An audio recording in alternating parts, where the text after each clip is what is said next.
Madame, Monsieur, bonjour, bienvenue dans cette vidéo dans laquelle je vous accueille en mode van life. Je suis posé dans mon fourgon, alors tout seul cette fois, je suis plus avec les copains de la nomaderie. C'est ma première sortie tout seul puisque entre deux j'ai redormi à l'appartement parce que pour régler les problèmes, différents problèmes d'internet, etc. Donc c'est réglé.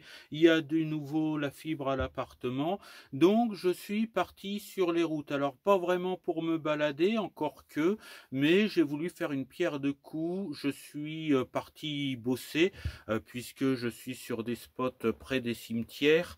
Vous savez que j'ai plusieurs activités pour essayer de gagner un petit peu de sous pour cette vie en van, et j'ai une petite micro-entreprise de nettoyage, et parmi les nettoyages, eh bien j'entretiens des sépultures. Donc je suis en train de faire la tournée, et du coup là je suis près d'un cimetière dans lequel je vais nettoyer 2 tombes demain. Je vais entretenir et nettoyer 2 tombes demain, et puis après il m'en restera 4 ou 5 à faire.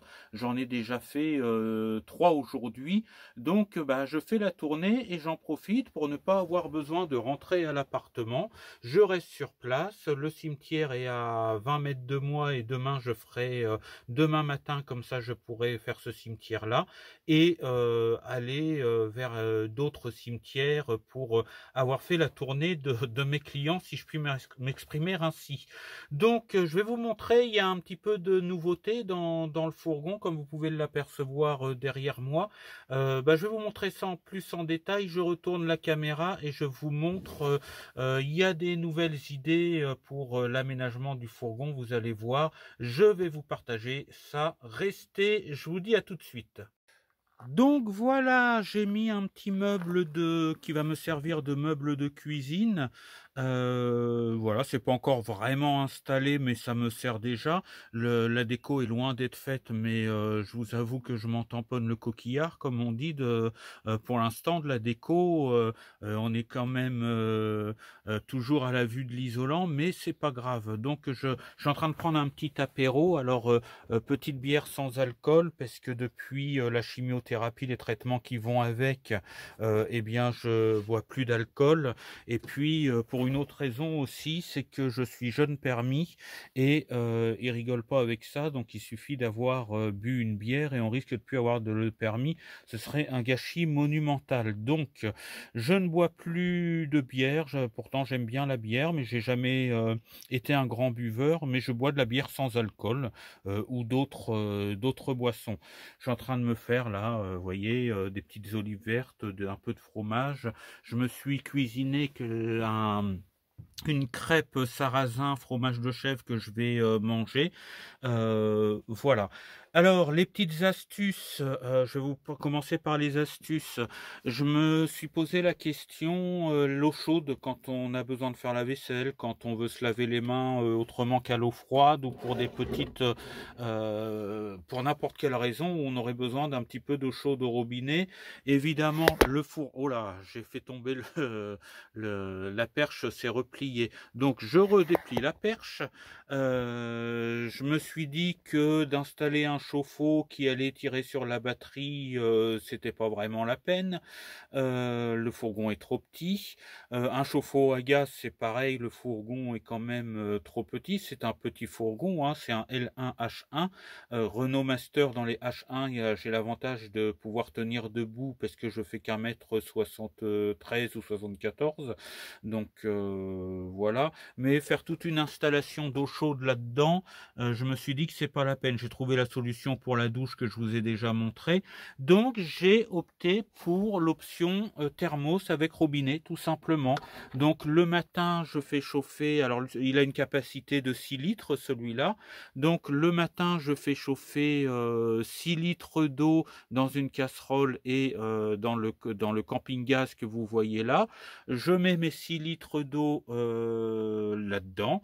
et ça me fait un petit robinet d'eau chaude. Ça devrait en principe, c'est tout neuf, alors j'ai pas encore essayé, hein, mais je vous donnerai des nouvelles, mais ça devrait me faire une petite réserve d'eau de 6 litres d'eau chaude, qui tiendrait la journée. Donc à tester, et ça peut être une astuce pour les petits fourgons, pour ne pas avoir à ressortir le gaz, à rallumer le gaz à chaque fois qu'on veut de l'eau chaude. Et ça, en plus de la douche que je vous ai présentée dans une autre vidéo, une vidéo que j'ai partagée de TikTok. J'ai acheté à la nomaderie, j'ai craqué, j'ai fait une petite dépense. Là, ça charge le téléphone, alors c'est super pour charger le téléphone. Alors évidemment, j'ai mon installation électrique qui marche de feu de Dieu. Je sais que par contre, en hiver, il me faudra un deuxième panneau solaire parce que j'ai que 200 watts de panneau solaire, et quand il fait gris, j'ai suffisamment d'énergie, mais si je compte 2 heures de soleil en moins, ça aura pas le temps de recharger totalement la grosse batterie. Donc il faudra que je mette au moins un autre panneau solaire de 200 watts pour les basses saisons, voire deux. En attendant, ce que j'ai fait, alors là je charge le téléphone avec, j'en ai absolument pas eu besoin, mais à la nomaderie, j'ai acheté une petite station d'énergie de 300 Wh, pour avoir une ressource d'énergie de secours. Et pourquoi j'ai besoin d'une ressource d'énergie de secours? C'est tout simplement pour la glacière à compression que je pose là quand je suis posé, hein, parce qu'elle prend beaucoup de place, mais c'est au cas où il y a un problème, que la batterie n'est pas assez chargée, que ça déconne, je ne sais pas pour quelle raison, que ma glacière s'arrête pendant la nuit ou quelque chose comme ça. Eh bien, j'ai la station d'énergie. C'est une 300 Wh, hein, c'est une toute petite capacité, mais ça peut me tenir largement ma glacière à compression qui consomme du 35 watts, je crois, du 35 à 40 watts, mais seulement quand le moteur est en marche, parce qu'entre deux ça s'arrête évidemment, donc c'est pas 35-40 watts en permanence, c'est quand le moteur envoie le fréon dans les systèmes pour refroidir. Bref, et bien voilà. Oui, ici il faut que je vous montre. Alors là je suis en train de l'abîmer, il faudra que je le place mieux que ça. Je peux pas le mettre dans l'appartement, il n'y a plus de place dans l'appartement, mais j'ai aussi acheté le Balatom, qui sera le sol du fourgon, que je vais installer, parce que là, tant que j'ai pas de moyen de rangement, d'espace de rangement, c'est surtout qu'il y a mes affaires de travail en plus. Là, sous le lit, c'est le gros bordel. Il y a la roue de secours, il y a un petit peu de tout. Je suis toujours en train de déplacer les trucs pour chercher. Donc là, c'est à arranger le plus vite possible. Donc, comme je vous l'avais dit, je ferai deux parties sous le lit, une partie dont l'ouverture sera dehors pour les outils, pour tout ce qui est outillage, etc., que ce soit pour le fourgon, pour mon travail, et une deuxième partie qui s'ouvrira vers l'intérieur et qui sera du rangement pour mes vêtements, mes livres, etc., etc. Donc voilà où ça en est. Alors là, je suis posé dans un endroit sympathique. Ça s'appelle Drucourt, c'est pas très loin de Bernay, hein. Je suis à 25 km de Bernay.